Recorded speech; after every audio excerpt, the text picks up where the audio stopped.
Hi ಎಲ್ಲ ಹೇಗಿದ್ದೀರಾ? ಚೆನ್ನಾಗಿದ್ದೀರಾ? ನಾವು ಕೂಡ ಚೆನ್ನಾಗಿದ್ದೀನಿ. Welcome to my channel. ಬನ್ನಿ, ಇಲ್ಲಿ ನಾನು ಕನಕಾಂಬರ ಹೂವು, ಮಲ್ಲಿಗೆ ಹೂವು, ಸಣ್ಣ ಗುಲಾಬಿ ಎಲ್ಲ ತಂದಿದೆ. ಇದೆಲ್ಲ ಹಾರ ಮಾಡೋಣ ಅಂತೇಳಿ ವಿಡಿಯೋ ಮಾಡ್ತಾ ಹಾರನ ಮಾಡ್ತಾಯಿದ್ದೀನಿ. ಸ್ವಲ್ಪ ದಿಂಡನ್ನು ಕೂಡ ಮಾಡ್ತಾಯಿದ್ದೀವಿ. ಜೊತೆಗೆ ನನ್ನ ಮಗಳು ಕೂಡ ಹೆಲ್ಪ್ ಮಾಡ್ತಾಯಿದ್ದಾಳೆ. ನನ್ನ ಫ್ರೆಂಡ್ ಬಂದು ಅವರು ನಾನು ಕನಕಾಂಬರ ಕಟ್ತೀವಿ, ನೀವು ದಿಂಡು ಮಾಡಿ ಅಂತ ಹೇಳಿದರು. ಅವರು ಕೂಡ ಒಂದು ದಿಂಡನ್ನು ಮಾಡಿದರು. ಅದಾದಮೇಲೆ ನಾನು ಹಾರ ಮಾಡ್ತಾಯಿದ್ದೆ. ಇಲ್ಲಿ ನೋಡ್ತಾ ಇರ್ಬೋದು, ಹಾರ ಅಂತೂ ತುಂಬಾ ಚೆನ್ನಾಗಿ ಬರ್ತಾಯಿದೆ. ಸ್ವಲ್ಪ ಲೇಟಾಗಿತ್ತು, ಹಾಗಾಗಿ ಗುಂಡ ಬೇರೆ ಮಲಗಬೇಕು ಅಂತ ಹೇಳ್ತಾ ಇದ್ದಾನೆ.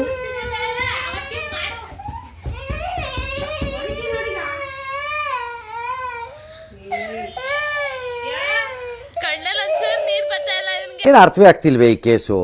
ಎಳೆ ಮಗು ಆಗಿದ್ದಿದ್ರೆ ಓಕೆ, ಏನಿದು ಏನೋ ಗೊತ್ತಾಗ್ತದೆ. ಸರಿ ಅಂತೇಳಿ ಅವರು ಸ್ವಲ್ಪ ಹೂವೆಲ್ಲ ಕಟ್ಟಾದರು. ಕಟ್ಟಾದ್ಮೇಲೆ ಮಗನ ಮಲಗಿಸೋಗಿ ಅಂತ ಹೇಳಿದೆ. ನಾನು ಮಗನ ಕರ್ಕೊಂಡು ಹೋಗಿ ಮಲಗಿಸ್ತೀನಿ, ಈಗಾಗಲೇ ಟೈಮ್ ಆಗಿದೆ ಅಂತೇಳಿ ಅವನು ಕರ್ಕೊಂಡವ್ರು ಕೆಳಗಡೆ ಹೋದರು.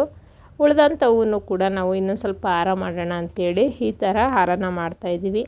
ನೋಡಿ, ಈ ಥರ ನಮಗೆ ಎಷ್ಟಾಗುತ್ತೋ ಅಷ್ಟು ಹೂವಿನ ಹಾರನ ಮಾಡೋಣ ಅಂತ ಮಾಡ್ತಾಯಿದ್ದೀವಿ. ಇಲ್ಲಿ ಬಂದು ಸ್ವಲ್ಪ ಸಾಯಂಕಾಲ ಡೆಕೋರೇಷನ್ ಮಾಡಿಬಿಡೋಣ ಅಂಥೇಳಿ ಇಲ್ಲಿ ಈ ಥರ ಸೀಟ್ ತಂದಿದ್ರು, ಸೀಟೆಲ್ಲ ಕಟ್ ಮಾಡ್ತಾಯಿದ್ದಾರೆ.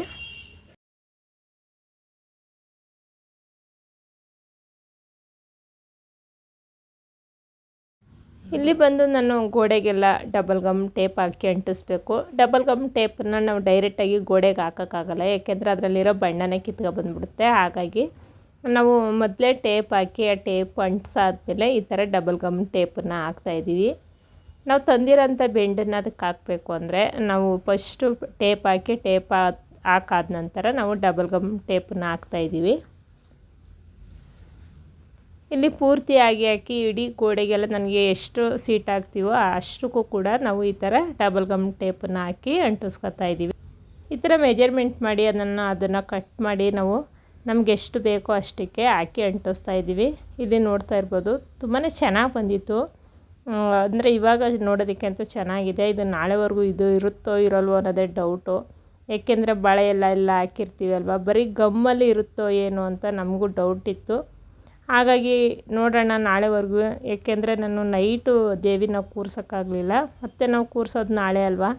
ಹಾಗಾಗಿ ಅಲ್ಲಿವರೆಗೂ ಇರುತ್ತೋ ಇಲ್ವೋ ನೋಡೋಣ, ಬರೀ ಗೋಡೆಗೆ ಅಂಟಿಸಿ ರೆಡಿ ಮಾಡೋಣ ಅಂಥೇಳಿ ನಾವು ಸಾಯಂಕಾಲನೇ ಈ ಥರ ಬಾಳೆ ಎಲ್ಲ ಹಾಕಿ ರೆಡಿ ಮಾಡಿ ಬಿಟ್ಟಿದ್ದೀವಿ. ಇಲ್ಲಿ ನಾವು ಇದಕ್ಕೆ ಗುಂಡ್ಪಿನ ಹಾಕಿ ಸೆಟ್ ಮಾಡ್ತಾಯಿದ್ದೀವಿ. ಬಾಳೆ ಎಲೆ ಅಂತೂ ತುಂಬಾ ಚೆನ್ನಾಗಿ ಕಾಣಿಸ್ತಾ ಇದೆ.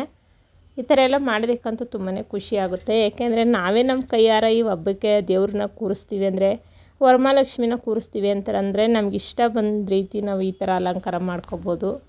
ನಾವು ಡೆಕೋರೇಷನ್ ಮಾಡೋದಾಗಲಿ, ದೇವಿಗೆ ರೆಡಿ ಮಾಡೋದಾಗಲಿ ಎಲ್ಲ ನಮ್ಮ ಖುಷಿ ಅಂತ ಮಾಡ್ಬೋದು. ಹಾಗಾಗಿ ನಾವು ಲೇಟಾಗಾದರೂ ಪರವಾಗಿಲ್ಲ, ಇವತ್ತು ಇದೆಲ್ಲ ರೆಡಿ ಮಾಡಿಬಿಟ್ಟೆ ಮಲ್ಗೋಣ ಅಂಥೇಳಿ ರಾತ್ರಿ ಇದೆಲ್ಲ ಮಾಡೋವರೆಗೂ ರಾತ್ರಿ 1-2 ಗಂಟೆ ಏನೋ ಆಗಿತ್ತು.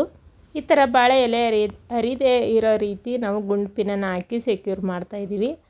ತುಂಬಾ ಚೆನ್ನಾಗಿ ಬಂತು, ಏಕೆಂದರೆ ಬಾಳೆ ಎಲೆ ಎಲ್ಲ ತುಂಬ ಸ್ಮೂತಾಗಿತ್ತು, ಅಂದರೆ ತುಂಬ ಗಟ್ಟಿಯಾಗಿರಲಿಲ್ಲ, ತುಂಬ ತುದಿ ಎಳೆದಾಗಿತ್ತು. ಹಾಗಾಗಿ ನಾವು ಯಾವ ರೀತಿ ಫಿಟ್ ಮಾಡ್ತಾಯಿದ್ದೀವೋ ಆ ರೀತಿ ಸೆಟ್ ಆಗ್ತಾಯಿತ್ತು.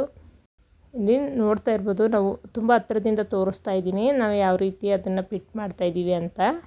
ಟೋಟಲಿ ಈಗ ಇದೆಲ್ಲ ಪೂರ್ತಿ ಬಾಳೆ ಎಲೆ ಎಲ್ಲ ಸೆಟ್ ಮಾಡಾಯಿತು. ಅದಾದ ನಂತರ ಸ್ವಲ್ಪ ಹೂವನ್ನ ಡೆಕೋರೇಷನ್ ಮಾಡೋಣ ಅಂಥೇಳಿ ನಾನದು ಪ್ಯಾಸ್ಲಿಕ್ ಹೂವನ್ನೇ ಕೂಡ ಹಾಕ್ತಾಯಿದ್ದೀನಿ. ಏಕೆಂದರೆ ಬೇರೆ ಹೂವಿತ್ತು, ಅಂದರೆ ತುಂಬ ಭಾರ ಆಗುತ್ತೆ ಆ ಥರ ಹೂವೆಲ್ಲ ಹಾಕಿದ್ರೆ ಅಂಥೇಳಿ ನಾನಿಲ್ಲಿ ಪ್ಯಾಸ್ಲಿಕ್ ಹಾರನೇ ಕೂಡ ಹಾಕ್ತಾಯಿದ್ದೀನಿ.